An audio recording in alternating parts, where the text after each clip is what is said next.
including parabola. Now in case of a parabola, we have seen parametric form of a parabola. ठीक है, Cartesian form में भी होता है, पैरामीट्रिक फॉर्म में भी होता है. Now in case of parametric form, if t is the parameter of one end of focal chord, then other end is -1 upon t. ठीक है, तो अगर किसी भी फोकल कॉर्ड का अगर हमें एक एंड मालूम है which is t, then other end is -1 upon t. Next thing, coordinates of end points of focal chord can be taken as, अब हमें मालूम है कि एक पॉइंट अगर t होगा तो दूसरा होता है -1 upon t. तो जो पॉइंट t है उसके कोऑर्डिनेट्स क्या हो जाएंगे, at² 2at, कार्टेशियन फॉर्म में, मतलब x, y. ठीक है, at² 2at. एंड q हो जाएगा, q इज नथिंग बट हमें t को रिप्लेस करना है -1 upon t से. See about which point I am talking. जैसे ये जो भी पैराबोला है, अगर यहाँ पर फोकस है तो ये कोई भी कॉर्ड आप ले लीजिए, this cord let us say which is passing through the focal, then it is a focal chord. इस पॉइंट को, that is end point of focal chord, ठीक है, अगर ये पॉइंट का पैरामीटर t होगा तो इस पॉइंट का पैरामीटर जो कि पॉइंट q है, पैरामीटर होगा -1 upon t. तो ये जो पॉइंट है pt, at² 2at, parametric form of A parabola. जो सेकंड पॉइंट q है, it is a upon t² -2a upon t. Using this, यहां से आप सिंप्लीफाई करेंगे तो you will reach at this point using again same formula. So these are the two end points of a focal chord in terms of a single parameter, that is t. क्योंकि variable एक ही हुआ यहाँ पर, दोनों में variable कौन है, t है. अब length of focal cord PQ, ये जो हमने कॉर्ड ड्रॉ किया है, इसकी अगर आपको लेंथ निकालनी है, so it is given by, मतलब having P T1 and Q T2, दोनों पॉइंट अगर आपको मालूम है in the form of T, T1 and T2, then it is equal to T2 minus T1 bracket square. So that is the length of the focal chord having parameters T1 and T2 as end points. ये दोनों भी end point. Now if P(x1, y1) and Q(x2, y2) are end points of focal chord, ठीक है, मान लीजिए अभी यही end points मैंने कार्टेशियन फॉर्म में अगर हमें मालूम होंगे, x1, y1, यहाँ पर होगा x2, y2, then in that case we are having this shortcut, that is x1, x2 equal to a square and y1, y2 equal to -4a square. Okay, so this is the shortcut for x1, x2 and y1, y2. Next thing, now intersection of a line and a parabola. अब ये वो point जो हमने board में पढ़ा और थोड़ा सा एलाबोरेट करेंगे, that is we are talking about tangent to a parabola.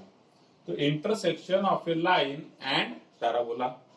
अब अगर हम किसी भी एक पैराबोला की और एक लाइन की बात करते हैं, so line may be either cutting और टचिंग और नॉट कटिंग नॉट टचिंग. तीन केस बनते हैं. पैराबोला है और एक लाइन है, so that line will be either cutting, ठीक है, या फिर हो सकता है टचिंग, या फिर हो सकता है नथिंग, मतलब टच करेगी, कट करेगी, या फिर कुछ भी नहीं करेगी, टच भी नहीं, कट भी नहीं. सो दिस लाइन, जो कटिंग लाइन होती है, that is called as secant line. जो टचिंग लाइन होती है, it is a tangent line, और this is just a plain line, it is not neither touching nor cutting. Secant line जो है, it is cutting in 2 points, और in other language you can say that this line is meeting the parabola in 2 points. Tangent line meets the parabola in only 1 point, and this third line never meets the parabola. ठीक है, it never meets the parabola. तो ये तीन cases कैसे decide होते हैं, देखिए. Let y is equal to mx plus c is a line, and y square equal to 4ax is a parabola. Now solving these two equations simultaneously, we will get point of intersection. ये चीज मैंने पहले भी discuss किया था. कोई भी curve या फिर any two curve, even line is a curve, line circle, ठीक है, या फिर ellipse circle, line ellipse. So all this curves अगर कहां पर कितने पॉइंट्स में इंटरसेक्ट करते हैं वो अगर हमें ढूंढना है, so we will have to solve this two equation simultaneously. और जब हम इन दोनों को सॉल्व करेंगे so we will get 2 points, maximum 2 point. जैसे मैंने बताया कि लाइन और पैराबोला केस में पॉइंट ऑफ इंटरसेक्शन मैक्सिमम 2 या फिर 1 या फिर 0 पॉइंट ऑफ इंटरसेक्शन। ठीक है, तो solving simultaneously we get point of intersection case 1 when points of intersection are real and distinct. Point of intersection are real and distinct, so it means there are 2 points. So this is the first case, ये first case हुआ जहां पर point of intersection जो है आपका पहला और ये दूसरा, ये दोनों रियल है और डिस्टिंक्ट है। ठीक है, तो ये कब मिलेगा आपको, when a is greater than EMC। तो आप यहां से चेक कर सकते हैं, पूरा सॉल्व करने की जरूरत नहीं। एक लाइन आपको दिया है, पैराबोला दिया है, आपको चेक करना है टेंजेंट है, सेकंड है या फिर कुछ भी नहीं है। So for that you have to check A and MC. So if A is greater than MC it means it is the secant line, it is cutting in 2 points. Case second when points of intersection are coincident. ठीक है, coincident इसका मतलब points तो 2 है और दोनों point same है, मतलब बेसिकली एक ही पॉइंट है, तो ये सेकंड केस हो जाता है आपके लिए। This is second case, which is a tangent line. So, when points of intersection are coincident, in that case, A is equal to MC. मतलब कि C is equal to A upon M. So, this is condition of tangency. हमने पढ़ा है parabola में, C is equal to A upon M. That is the condition of tangency. तो A equal to MC होगा तो line tangent होगी, and when the line does not intersect parabola. तो ये कब होगा, when A is less than EMC। तो ये ग्रेटर देन MC है, इक्वल टू EMC है, लेस देन EMC है, हमें चेक करना है। ग्रेटर देन MC होगा तो secant 2 point, equal to EMC होगा तो टेंजेंट 1 पॉइंट, और लेस देन MC होगा तो not a tangent and not a secant. Now condition of tangency, जैसे हमने यहाँ पर देखा, यहाँ पर एक सिंगल पॉइंट मिलता है हमें, point of intersection are coincident, मतलब there is only 1 point. So condition of tangency is this: C is equal to A upon M.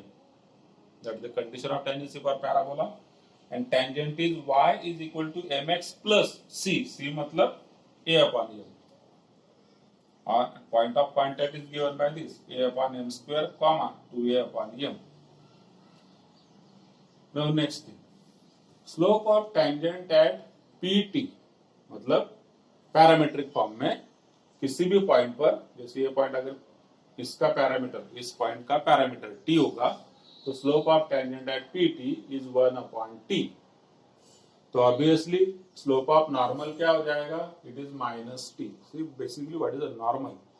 Normal is a line which is perpendicular to the tangent at the point of contact, then it is called as a normal. ठीक है, जैसे ये वाला parabola मैंने draw किया, late us से this is a tangent, ये tangent हो गया।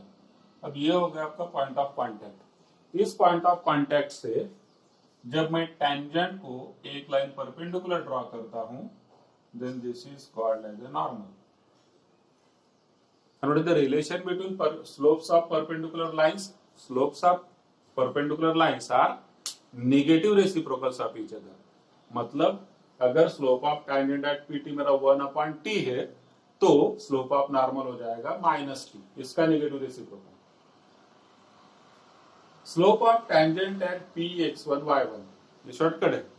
अब यही पॉइंट मान लीजिए आपको कार्टेशियन फॉर्म में अगर दिया होगा x1 y1 में, तो slope of tangent is 2a upon y1, and obviously slope of normal क्या हो जाएगा फिर, इसका negative reciprocal, that is minus, ये पॉजिटिव है तो ये नेगेटिव हो जाएगा, माइनस 2a अपॉन y1 का रेसिप्रोकल y1 अपॉन 2a।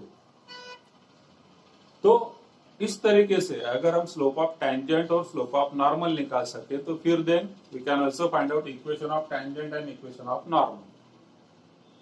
ठीक है, इक्वेशन ऑफ टेंजेंट और इक्वेशन ऑफ नॉर्मल निकालने के लिए हम ये वाला फॉर्म यूज करते हैं, स्लोप पॉइंट फॉर्म। क्या होता है slope point form? Slope point form y minus y1 is equal to m in bracket x minus x1. That is the slope point form. तो अगर हमें ये वाला पॉइंट मालूम है x1 y1 is this given point और slope हम यहाँ से निकाल सकते हैं. So in this way we can find out equation of tangent as well as normal. Now equation of normal in slope form. अभी वाला शॉर्टकट है equation of normal in slope form. So it is nothing but y is equal to mx minus 2am minus am cube. At which point? At am square comma minus 2am. So this is equation of a normal in slope form. यहाँ पर तो हम equation of normal निकाल ही सकते हैं इस तरीके से, पर अगर स्लोप के फॉर्म में निकालना है किसी भी एक्सटर्नल पॉइंट से आपको, तो y is equal to mx minus 2am minus am cube. So that is the equation of a normal. अब ये इक्वेशन अगर आप देखेंगे, so this is cubic in m cube है यहाँ पर, m क्यूब है. So it is cubic in m. It means we have three normals can be drawn from a point to a parabola. एक point से आप तीन normal निकाल सकते हो पैराबोला के लिए. ठीक है, मान लीजिए जैसे हम इसी पॉइंट की अगर बात करें, ये एक पॉइंट हो, तो यहाँ से आप तीन नॉर्मल निकाल सकते हो. एक तो ये नॉर्मल तो आपको दिख ही रहा है. ठीक है, दूसरा नॉर्मल एक इधर भी हो जाएगा जो कि इस टेंजेंट के साथ यहाँ पर 90 डिग्री होगा, और तीसरा एक टेंजेंट आपको इधर भी मिल जाएगा जो कि यहाँ से पास होने वाली टेंजेंट है इसके साथ 90 डिग्री करेगा. So there can be at most three normals drawn from a external point. आप तीन नॉर्मल निकाल सकते हैं एक पॉइंट से. एंड ये जो तीनों नॉर्मल है इनके स्लोप्स यम होंगे. ठीक है, इन सबका स्लोप होगा यम. तो यम के तीन वैल्यू मुझे चाहिए, जो तीन वैल्यू मुझे इस इक्वेशन से मिलेंगे. Since this is a cubic equation, ठीक है, ये क्यूबिक इक्वेशन है, तो यम के आपको यहाँ पर तीन वैल्यू मिलेंगे. And point of intersection of these three normals is co-normal point or feet of normals. So all this point is nothing but it is feet of normal. ये वाला एक नॉर्मल, ये दूसरा नॉर्मल और तीसरा नॉर्मल. तीनों normal जहां पर आपके इंटरसेक्ट होंगे, जहां पर मिलेंगे, उस पॉइंट को हम बोलेंगे either co-normal point or feet of normal. So this is basically feet of normals. अब ये जो तीनों टेंजेंट है, इट इज नॉट नेसेसरी कि ऑल द थ्री नॉर्मल, ये जो थ्री नॉर्मल्स है, it is not necessary all the three normals are real. ठीक है, जरूरी नहीं कि तीनों भी रियल होंगे. मान लीजिए एक क्यूबिक इक्वेशन है यम क्यूब में. ठीक है, यम क्यूब में इक्वेशन है. जब हम इसे सॉल्व करेंगे, so it may happen that we get value of M square equal to -2 and m equal to 1. Just एक एग्जांपल लिया मैंने. अब m स्क्वायर इक्वल टू -2 से क्या हुआ? This is not possible, this is not real. ठीक है, ये क्या हो गया? ये इमेजिनरी हो गया. इसका मतलब इसमें जो दो टेंजेंट है या फिर दो नॉर्मल्स है, दो normals they are imaginary. So basically there is only one normal in this particular case. और ये जो दो नॉर्मल्स होंगे आपके imaginary normals, they always occur in pairs. ठीक है, they always occur in pairs. तो आपका एक नॉर्मल होगा या फिर तीन नॉर्मल होंगे, एक नॉर्मल होगा या फिर तीन नॉर्मल होंगे फ्रॉम एन एक्सटर्नल पॉइंट. तीन कब होंगे? अगर यम की तीनों वैल्यूज रियल है, all the three values of M are real, then we get three real normals. और उसमें अगर आपका एक भी इमेजिनरी होगा, इसका मतलब ओनली एक इमेजिनरी नहीं रह सकता, फिर दूसरा और एक इमेजिनरी होगा, मतलब कि दो इमेजिनरी होंगे और एक रियल होगा. This is case. So these two normals are imaginary. So this is about normals. Now condition for normality. Condition for normality, जैसे हमने यहाँ पर क्या चेक किया? Condition of tangency. ये जो पर्टिकुलर लाइन है y is equal to mx plus c, इस पैराबोला को टेंजेंट है या नहीं है? So that can be checked using c is equal to a upon m. अगर होगा तो टेंजेंट, नहीं होगा तो टेंजेंट नहीं है. वैसे कोई भी एक लाइन नॉर्मल है कि नहीं है अगर हमें चेक करना है, so that can be checked with this formula. हम एक लाइन एज्यूम करते हैं, late us say y is equal to mx plus c is a line, parabola है y square equal to 4ax। अब ये जो लाइन है इस पैराबोला की नॉर्मल है या नहीं है, that can be check using this formula. c is equal to -2am minus am cube अगर होगा तो ये line y is equal to mx plus c, normal है y square equal to 4ax को। सेम चीज दूसरे केस वाले parabola में, मतलब अगर x square equal to 4by, ठीक है, ये वाला अगर पैराबोला होगा आपका, तो in that case y is equal to mx plus c जो लाइन है it will be normal if c is equal to, तो यहाँ पर हमने स्क्वायर इक्वल टू 4by लिखा है, तो यहाँ पर a की जगह पर b लेंगे। So in this case, for this parabola, c is equal to 2b plus b upon m square।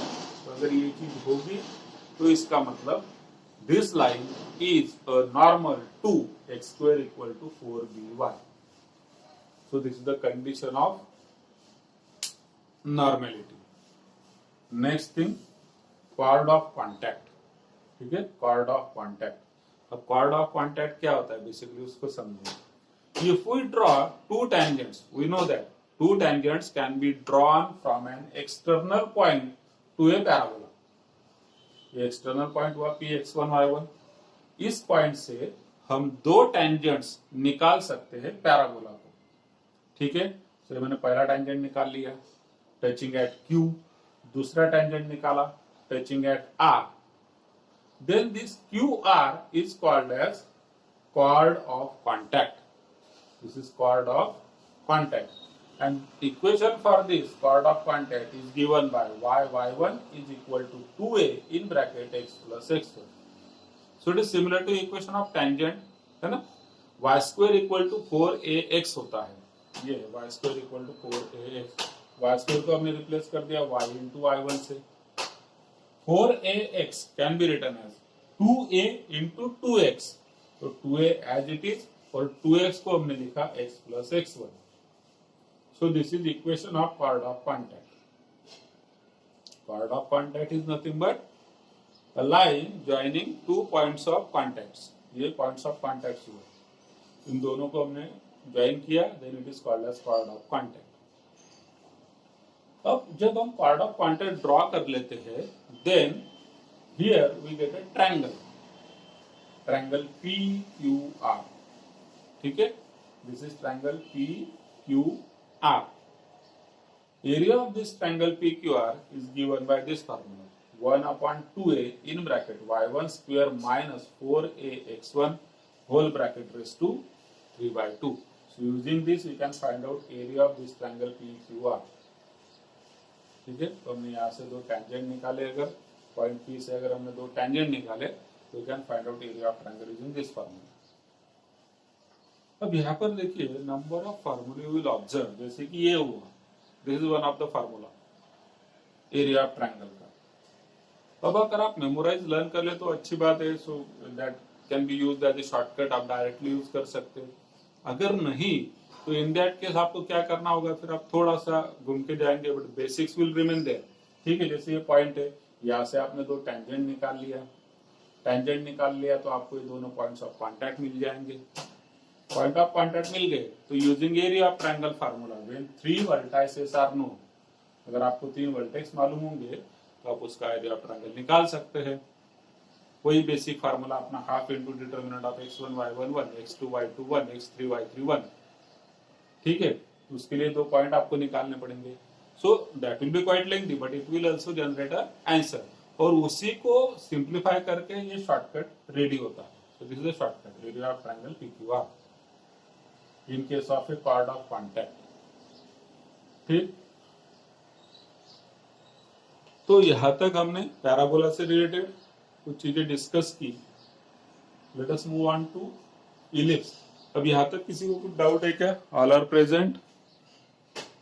कुछ डाउट है तो पूछ लीजिए, फिर हम ये भी चेक करते हैं।